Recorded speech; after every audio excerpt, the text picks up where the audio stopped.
Hola, en días pasados tuve el gusto de asistir a una conferencia de Vida Jovanovic en el Museo Archivo de la Fotografía en el centro. Está atrás de Catedral, es un lugar muy interesante de 3 niveles y que presenta exposiciones bastante interesantes. Fue muy agradable reencontrarme con Vida Jovanovic. Mi amistad con ella data de los años 80, cuando asistíamos al Consejo Mexicano de Fotografía y el presidente del Consejo Mexicano de Fotografía era Pedro Meyer. En ese espacio nos formamos, nosotros conocimos a muchos fotógrafos que ya eran bastante prestigiados, como Graciela Iturbide, Enrique Bostelman, Lázaro Blanco, Mariana Jampolsky, Felipe Ehrenberg, que iba de repente, José Luis Neira y el mismo Pedro Meyer. Esta capacidad de vínculo con los grandes fotógrafos nos permitió a varios chavos que éramos entonces, digo, suena de hace ya muchos años, en los 80, estaba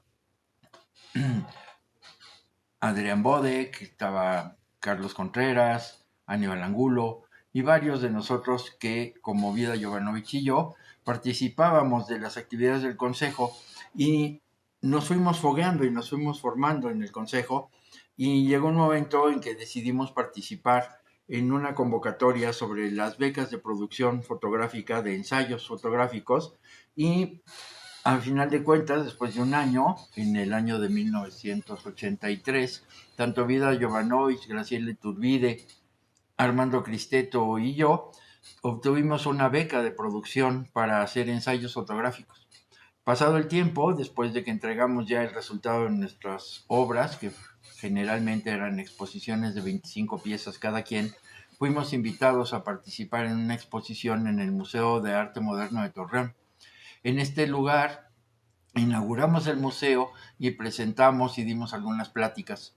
Un día en la mañana llega Vida Jovanovic y me dice, después de sus andanzas caminando por Torreón, que había descubierto una entrada a la zona roja, pero que no quería ir sola, que si la podía acompañar. Y entonces se me hizo así como rarísimo, ¿cómo vamos a ir a la zona roja a tomar fotos? Pues sí, total, nos hicimos de valor y fuimos a la zona roja, pagamos nuestro boleto de entrada y empezamos a deambular por ahí. Evidentemente 2 o 3 personas, hombres, se acercaron a decirnos que qué hacíamos ahí, que no podíamos estar, etcétera. Uno incluso nos echó bronca bastante fuerte y pues ya dimos nuestras argumentaciones y todo, y pudimos, gracias a este individuo que al principio era muy hosco, como que medio se compadeció, dijo, este par de locos que andan haciendo aquí, y de alguna manera nos apoyó, nos refugió para poder entrar a los diferentes bares, fotografiar a algunas de las mujeres que estaban ahí y el ambiente. Y ahí empezamos a hacer algún tipo de trabajo. Yo en ese entonces estaba preocupado por hacer fotopintura y hice una serie pequeña de la entrada y la salida de la zona roja de Torreón. Y Vida, a partir de ahí, empezó a desarrollar una capacidad muy interesante de que todos sus proyectos eran ensayos. Y un ensayo no es solamente juntar fotografías y presentarlas con una temática, sino realmente profundizar en el aspecto y el contenido de la obra. El trabajo de Vida Jovanovic siempre ha sido muy profundo. Se mete en atmósferas complicadas, consigue permisos que a veces le llevan meses y otras han sido incluso años para poder acceder a la idea, por ejemplo, de entrar a la cárcel de mujeres, a asilos, a campos de concentración, etcétera, y ha hecho ensayos muy profundos, tremendamente cargados de humanidad, y iré mostrando algunas de las imágenes. Y entonces Juan Pablo Cardona, un fotógrafo importante de México, que tiene obra interesante, aquí les muestro rápidamente 3, 4 imágenes de Juan Pablo, sobre todo unas de las que más me gustan a mí, que son las que realizó en La Lagunilla, tal vez porque soy medio obsesivo de ir a La Lagunilla desde hace muchísimos años. Y Juan Pablo presentó a Vida Jovanovic en el archivo, en el Museo Archivo de la Fotografía, para que diera una plática sobre uno de sus primeros ensayos, que fue Carriles. Y ahí estuvimos. Ahora les pongo alguna síntesis de la conferencia que dio Vida Jovanovic, y hace un ratito hice una entrevista con ella, más bien una plática, somos cuates de hace muchísimos años, pues acabamos platicando más que entrevista. Les pondré algunos de los segmentos para que se den una idea y un acercamiento al trabajo de Vida, que es una persona tremendamente sensible, compasiva, y que además tiene la capacidad de transmitir de alma a alma lo que está captando con la fotografía. Yo le preguntaba que si ella se consideraba fotógrafa o artista. Para mí evidentemente es artista, pero a veces los fotógrafos no entran tanto en este cuestionamiento de si soy artista o soy fotógrafo, porque les parece muy normal.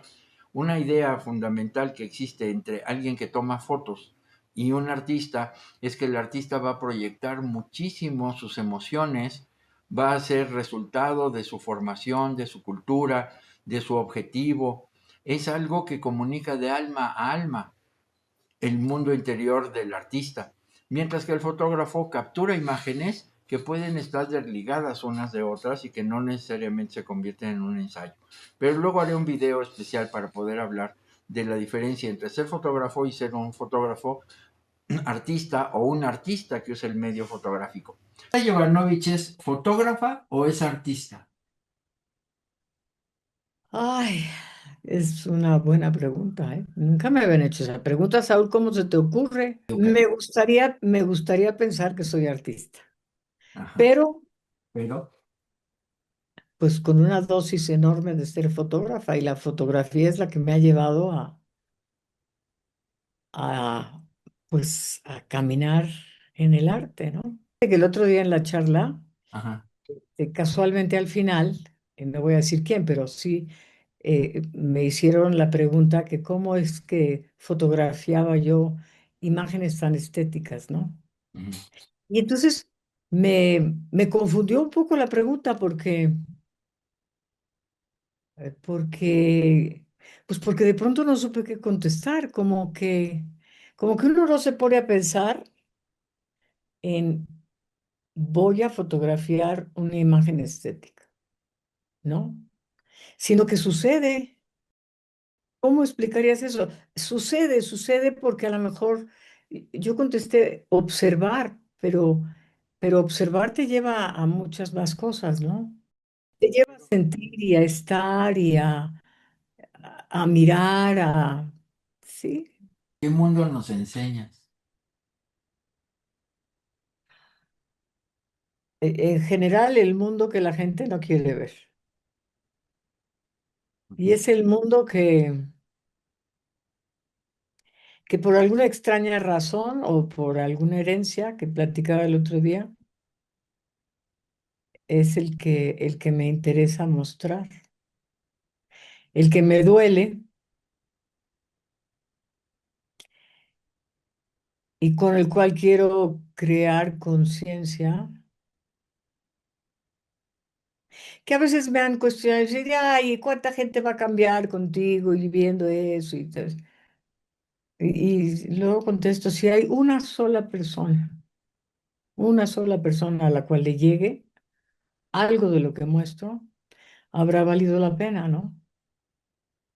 Pero sí, siempre lo cuestiono. Y siempre cuestiono lo que dije, y lo dije un poco confusamente el otro día en la conferencia,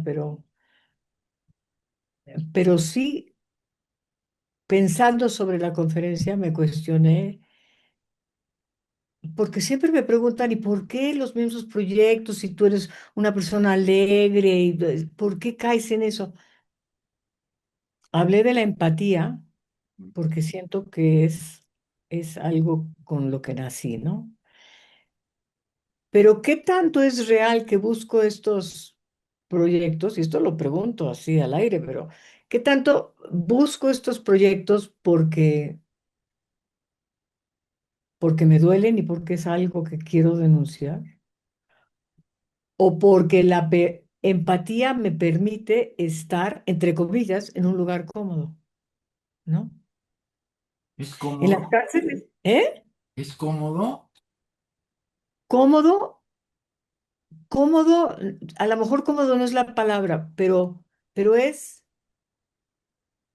es un, ¿cómo te puedo decir? Me permite estar en un lugar a donde por esta estructura empática mía puedo manejar el espacio y la situación.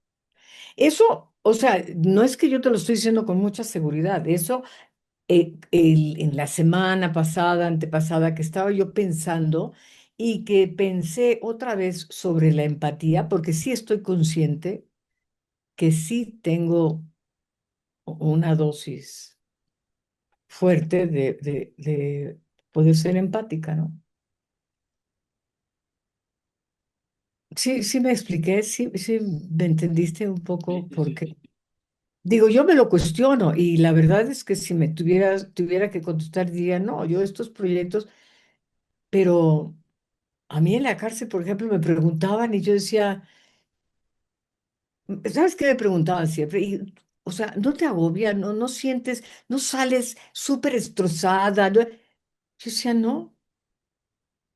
Y ¿sabes qué? En alguna otra vida yo sí he pensado que tuve que haber sido una interna, usando ese proyecto como ejemplo, ¿no? ¿Por qué? Porque yo me sentía en la cárcel como en casa. O sea, suena duro, ¿sí? Lo que estoy diciendo, pero así es como me integro a los espacios. Bueno, en las casas, los asilos, en el asilo, porque no fueron en el asilo. No sé si lo comenté el otro día, pero sí pensándolo para la reunión, pues yo llegué a hacerme una viejita dentro de ese espacio de viejitas. Tienes algunos autorretratos fundidos ahí. Claro, Eres pero parte de. te voy a decir qué me pasó una vez que fue súper fuerte. Esos autorretratos yo los escondí. Yo no los saqué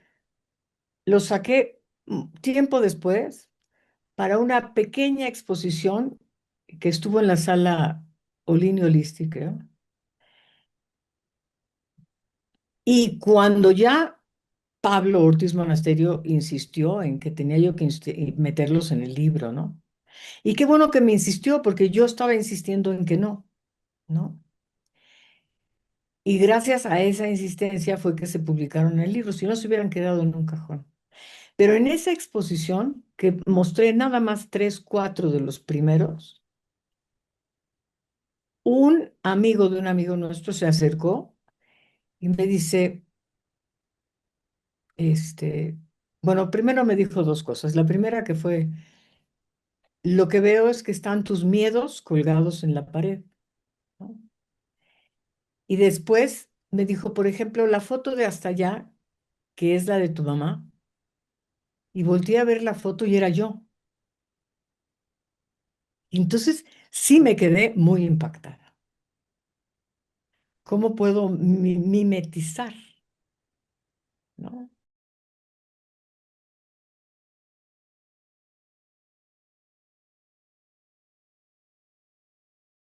Carriles, mi serie premiada, que por cierto, hago un pequeño paréntesis, porque es un premio que yo obtuve con cuatro otras personas.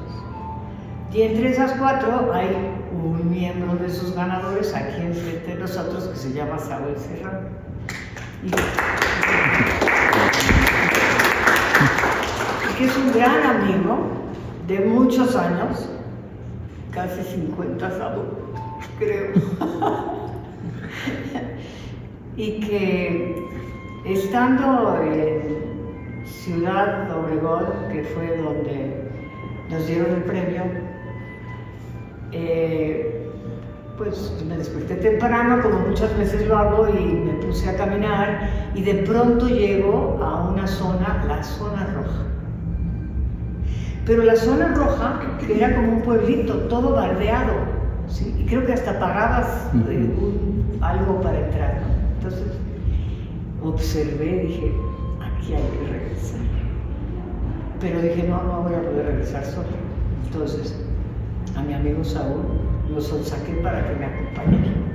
Entonces fuimos juntos a la zona roja Y me defendió, porque hubo momentos así como, es más, hoy me trae a regalar una de las fotos que él tomó, que es un maestro en la fotopintura, y que este personaje fue el que me quiso agredir, pero Saúl me defendió.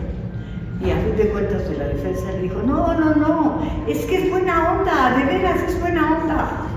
Y así me soltaron y me dejaron ir. Pero bueno, gracias Saúl por estar aquí. Perdone, pero interrumpí yo, porque a veces así.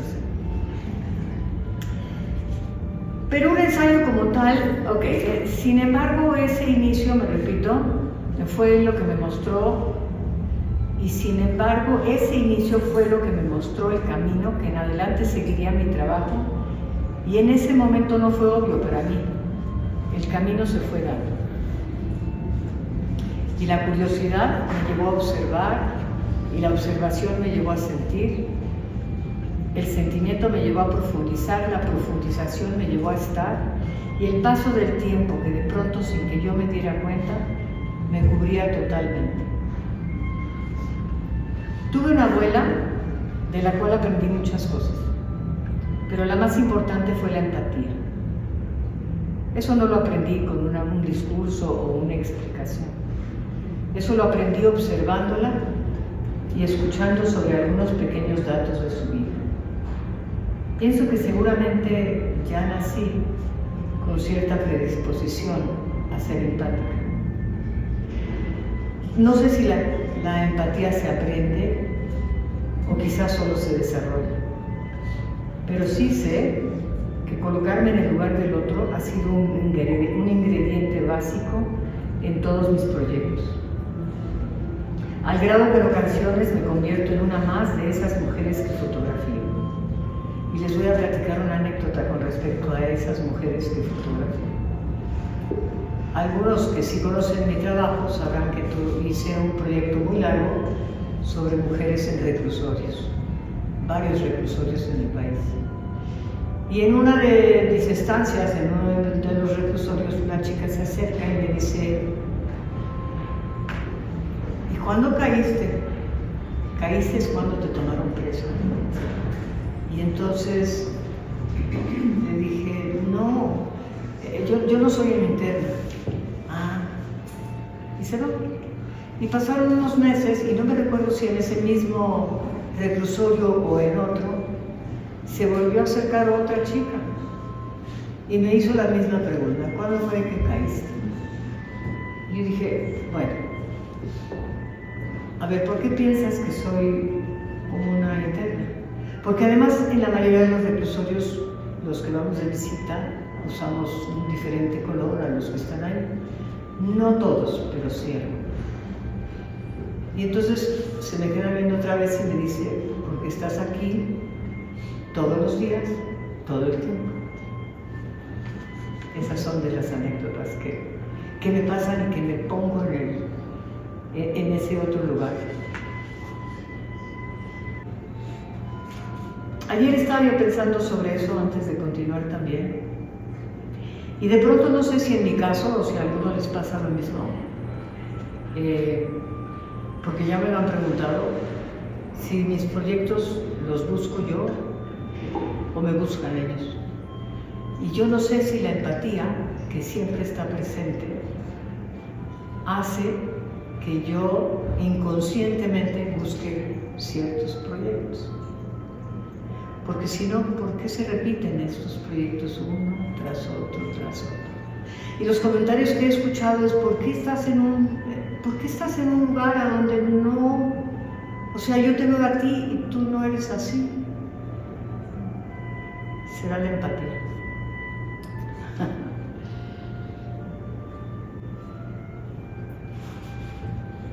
Yo no lo programo. Así yo no lo programo. Me doy cuenta cuando después de tiempo hago referencia a ello, como en este momento, sobre los proyectos.